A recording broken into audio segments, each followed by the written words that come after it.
नमः हरे हराय नमः। हरे कृष्णा। आज हम भगवत गीता अध्याय 16 श्लोक नंबर 1 सीखेंगे। चलिए शुरू करते हैं। श्री भगवान उवाच अभयं सत्व संशुद्धि ज्ञान योग व्यवस्थिति दानं दमश्च यज्ञश्च स्वाध्याय तप आर्जवम्। अब हम इसे धीरे धीरे बोलकर समझते हैं। श्री भगवान उवाच अभयम सत्व संशुद्धिर ज्ञान योग व्यवस्थिति दानम दमश्च यज्ञश्च स्वाध्यायस्तप आर्जवम्। अब हम इसे फिर से गाते हैं। श्री भगवान उवाच अभयम सत्व संशुद्धि ज्ञान योग व्यवस्थिति दानम दमश्च यज्ञश्च स्वाध्यायस्तप आर्जवम्। अब हम समझते हैं भगवान श्री कृष्ण इस श्लोक में हमें क्या बता रहे हैं। भगवान ने कहा, हे भरत पुत्र, निर्भयता, आत्मशुद्धि, आध्यात्मिक ज्ञान का अनुशीलन, दान, आत्म संयम, यज्ञ परायणता, वेद अध्ययन, तपस्या, सरलता। हरे कृष्णा। चलिए अब हम महाप्रेम प्रभु जी से इन सब गुणों के बारे में और अच्छे से समझते हैं। हे कृष्णा जी, बहुत अद्भुत प्रसंग चल रहा है। चरित्रवान कौन होते हैं? जो व्यक्ति को बोलते हैं भी बहुत अच्छे व्यक्ति है, उनके अंदर क्या सद्गुण होने चाहिए, वो सारी की सारी बातें भगवान 3 श्लोकों में बताते हैं। कुल 26 गुणों का वर्णन भगवान श्री कृष्ण करते हैं और हमने डिस्कशन कर लिया है। अभयम, भय से सर्वथा रहित, सत्व संशुद्धिर मतलब अंदर की, भीतर की शुद्धता। और आज हम लोग चर्चा करेंगे तीसरे गुण के बारे में, जिसको बोला गया ज्ञान योग व्यवस्थिति। बहुत सारे लोग ज्ञान की परिभाषा बहुत अलग अलग तरीके से देते हैं। कोई लोग सोचते हैं गणित का ज्ञान है, मैथमेटिक्स का ज्ञान, कोई बोलता है इंजीनियरिंग का ज्ञान है, कोई बोलता है डॉक्टर का ज्ञान है। बहुत तरह के ज्ञान की बातें होती है, पर ये जो ज्ञान है, जो हम लोग जिसके बारे में बातचीत भगवान श्री कृष्ण कर रहे हैं, वो कोई सामान्य ज्ञान की बात नहीं कर रहे। वे उस ज्ञान की बात करते हैं जिसके द्वारा हम इस संसार के बंधनों से मुक्त हो सके।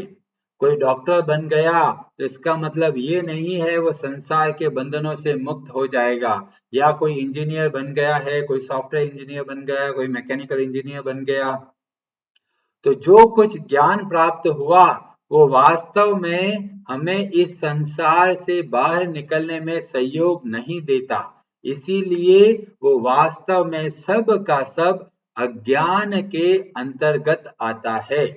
वास्तविक ज्ञान वही होता है जो हमें इस संसार से बाहर निकालने में हमारी सहायता करे।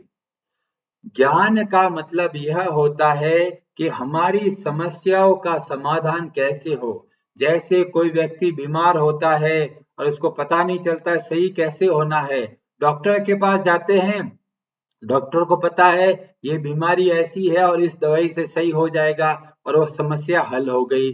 तो ज्ञान क्या कर रहा है? हमारी समस्याओं का हल करता है, पर हमारी मूल समस्याओं का हल नहीं कर पाता। इसीलिए जो भी ज्ञान हम लोग जनरली बोलते हैं वो वास्तव में अज्ञान के अंतर्गत आता है। भगवान श्री कृष्ण ज्ञान की परिभाषा हमको बताते हैं और यह वर्णन मिलता है अध्याय 13 श्लोक नंबर 3 में। भगवान श्री कृष्ण बोलते हैं ज्ञान का वास्तविक अर्थ क्या है, और वहां पर बोला गया क्षेत्रज्ञं च अपि माम विद्धि सर्व क्षेत्रेषु भारत। क्षेत्र क्षेत्रज्ञ योर ज्ञानम यतज ज्ञानम मतम मम। जो ज्ञान हमको बताए कि ये संसार क्या है, हम कौन है और भगवान श्री कृष्ण कौन है, जो ज्ञान हमें इन तीनों के बारे में बताए वही वास्तविक ज्ञान है। कई लोग सोचते हैं अरे जी इनको तो ज्ञान की सिद्धि हो गई है, अपने आप के बारे में पता चल गया है, ये तो आत्मज्ञानी बन गए हैं, इनको तो आत्मा का साक्षात्कार हो गया है। वो सब का सब अधूरा ज्ञान है। वास्तविक ज्ञान में ये भी सम्मिलित होता है कि भगवान कौन है, हमारा और भगवान का क्या संबंध है। जब यह पता चलता है तो ये वास्तविक ज्ञान है। अब कई लोग बोलेंगे अरे हम तो सच्चित और आनंदमय हैं, तो हमें तो स्वतः ही सारा ज्ञान है, फिर हम ये भूल कैसे गए कि हम कौन है, हम अपने आप को कैसे भूल गए। तो इसका उत्तर भगवान श्री कृष्ण तीसरे अध्याय के 39वें श्लोक में बोलते हैं, आवृतम ज्ञानम एतेन ज्ञानिनो नित्य वैरिणा काम रूपेण कौन्तेय दुष्पूर्णेन अनलेन च। आवृतम ज्ञानम, इस ज्ञान को किसी ने ढक दिया है। और किसने ढका है? तो बोला गया काम रूपेण, हम संसार में सुख भोगने की इच्छा जो है उसने क्या किया, हमारे वास्तविक ज्ञान को ढक दिया और हम भूलते चले गए कि हम वास्तव में कौन है। अब कई लोग बोलेंगे अरे जी जो हो गया सो हो गया, अब करे क्या, कैसे हमको हमारा ज्ञान वास्तविक रूप से मिलेगा। तो 3 श्लोकों में भगवान श्री कृष्ण उत्तर देते हैं कि कैसे हमको ज्ञान मिलता है, वही ज्ञान जो हम भूल चुके हैं। और बताया गया चौथे अध्याय के 34वें श्लोक में बताया गया ज्ञान कैसे मिलता है, हमको क्या करना है ज्ञान के लिए। तो वहां बोला गया तद विद्धि प्रणिपातेन परिप्रश्नेन सेवया, हमें सेवा करनी है, प्रश्न करना है, विनम्रता से समझने का प्रयास करना है। किससे समझना है? तो बोला गया उपदेक्ष्यन्ति ते ज्ञानम ज्ञानिनस् तत्वदर्शिनः, जो ज्ञानी है, जो जिन्होंने तत्व का दर्शन किया है, ऐसे लोग जब ज्ञान का उपदेश देते हैं और हम बहुत विनम्रता से प्रणिपातेन परिप्रश्नेन प्रश्न करते हैं, समझने की जिज्ञासा करते हैं और सेवया सेवा करते हैं, तो ऐसे भगवान के भक्त हमको मार्ग बताते हैं।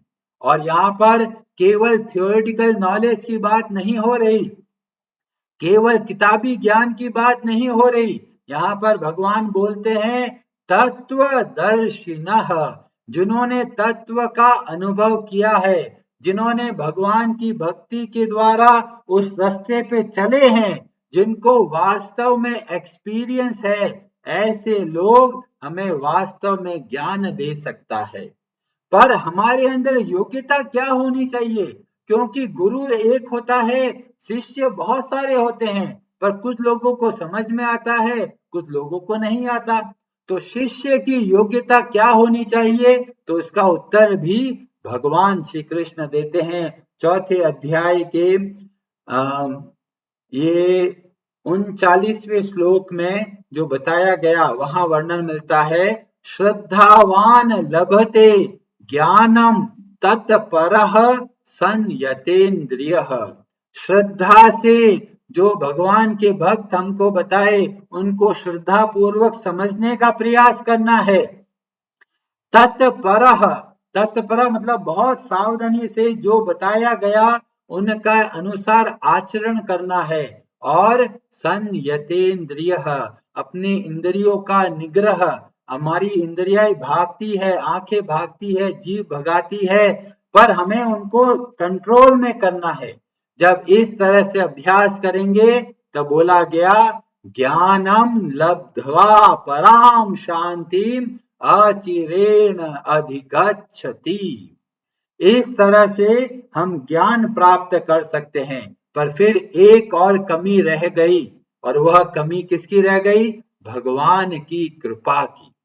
तो गुरु के सानिध्य में शिष्य सीखता है, प्रयास करता है। और कौन सा प्रयास करता है?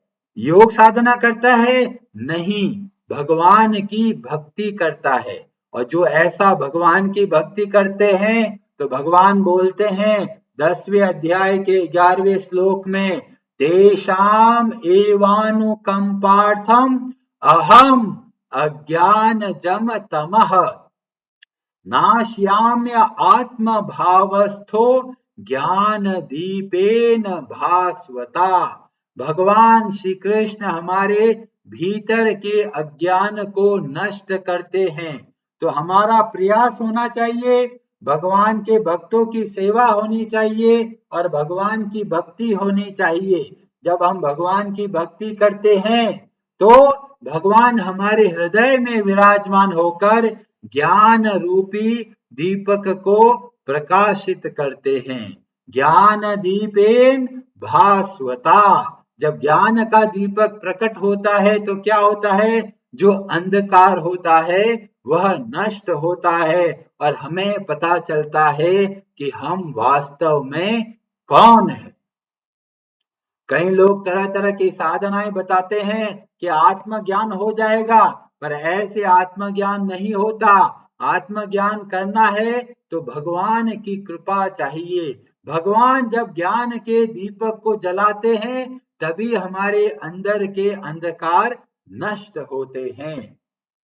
अब कई लोग बोलेंगे, अरे जी ज्ञान तो मिल गया, अब हम करें क्या?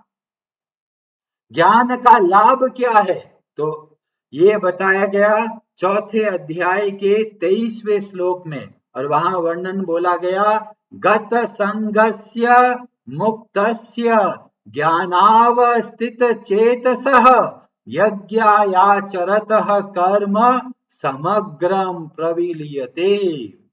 जब ज्ञान को प्राप्त हो जाते हैं तो ऐसा नहीं है कि काम करना बंद कर दिया, सारे के सारे कार्य करने हैं, जो जो दायित्व है उसको निभाना है, बहुत अच्छे तरीके से कार्य करना है। और जब कैसे कार्य करेंगे? यज्ञार आचरतः, यज्ञार्थ कर्मणो अन्यत्र लोको अयम कर्म बंधन। जब हम कार्य भगवान की प्रसन्नता के लिए करते हैं, हरि तोषणम, भगवान के प्रसन्नता के लिए जब कार्य करते हैं तो वास्तव में ज्ञानावस्थित चेतसः कहलाते हैं। ज्ञान में स्थित होकर कार्य करने से हम इस संसार के बंधनों से मुक्त हो सकते हैं। श्रीमद् भागवतम में बहुत अद्भुत तरीके से वर्णन मिलता है गोपियों की भक्ति के बारे में। कई लोग सोचते हैं, अरे गोपियां तो ये ग्वालिन है, गांव की स्त्रियां है, उनको क्या ज्ञान होगा? तो बताया गया उनको बहुत ज्ञान है और ज्ञान को पीछे छोड़कर और भक्ति में बहुत आगे बढ़े हैं। उद्धव जाते हैं गोपियों को समझाने के लिए, और गोपियों की भक्ति सुनकर वे सोचते हैं मेरा तो कोई स्तर ही नहीं है। और उद्धव प्रार्थना करता है गोपियों से, और क्या प्रार्थना करते हैं? वंदे नंद व्रज स्त्रीणाम, मैं उन जो गोपी गण है उनको नमस्कार करता हूं, प्रणाम करता हूं, और उनके चरण तो दूर है, उन चरणों की धूलि के लिए मैं प्रार्थना करता हूं।